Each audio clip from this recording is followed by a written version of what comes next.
Ambiance relaxe à la sortie du Conseil des ministres ce mercredi. Signe que la réunion s'est bien déroulée à l'instar de celle tenue les semaines précédentes. Comme d'ordinaire, divers sujets sur le développement ont été passés au peigne fin, notamment la situation de la pêche. Selon le Conseil, le secteur, face à un déficit d'environ 200 000 tonnes au niveau de sa production, a besoin d'être réorganisé en vue d'une gestion plus durable. Il faut dire que ce secteur est très important dans notre pays. L'industrie tonnière, par exemple, occupe le 6e rang des exportations de notre pays. Les valeurs des exportations sont supérieures à 100 milliards de francs CFA annuellement. Le port autonome d'Abidjan est le premier port tonnier africain. La pêche occupe plus de 100 000 personnes actuellement dans notre pays. Il se trouve que ce secteur, malheureusement, fait face à des difficultés, notamment la réduction nette du patrimoine halieutique, la dégradation que nous observons des conditions de vie et de travail des pêcheurs, la diminution considérable des activités de pêche également, et puis le déficit que notre pays connaît au niveau des produits de la pêche, déficit aujourd'hui estimé aux environs de 200 000 tonnes.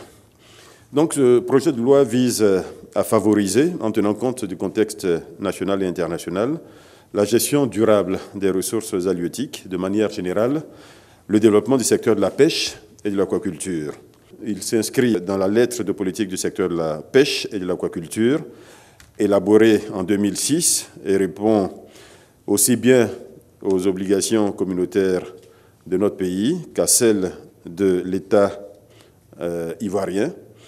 État ivoirien en sa qualité d'État côtier, en sa qualité d'État de port, en sa qualité d'État du pavillon et en sa qualité d'État de commercialisation des produits de pêche.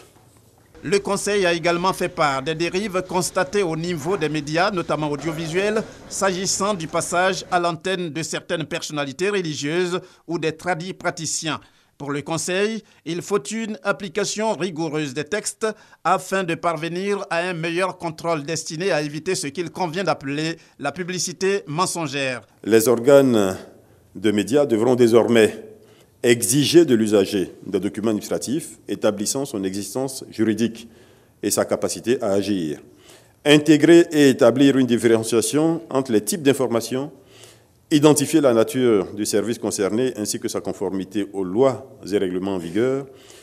Le média devra s'assurer de ce que l'espace de diffusion sollicité est conforme à l'objet de l'intervention, informer effectivement et préalablement les usagers des conditions d'accès et de passage, ainsi que des sanctions encourues en cas de violation des textes régissant l'objet de son intervention, suspendre à titre conservatoire le droit d'accès des usagers contrevenants récidivistes et créer un espace de communication pour la diffusion de spots et autres films de promotion après un strict contrôle a priori pour réduire les risques de dérapage en direct.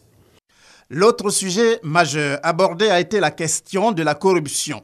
Un décret a même été pris sur cette question. Il s'agit de la mise sur pied de mécanismes traduisant la volonté des autorités ivoiriennes de lutter efficacement contre ce fléau et les infractions assimilées, à savoir l'enrichissement illicite, le blanchiment d'argent et les conflits d'intérêts.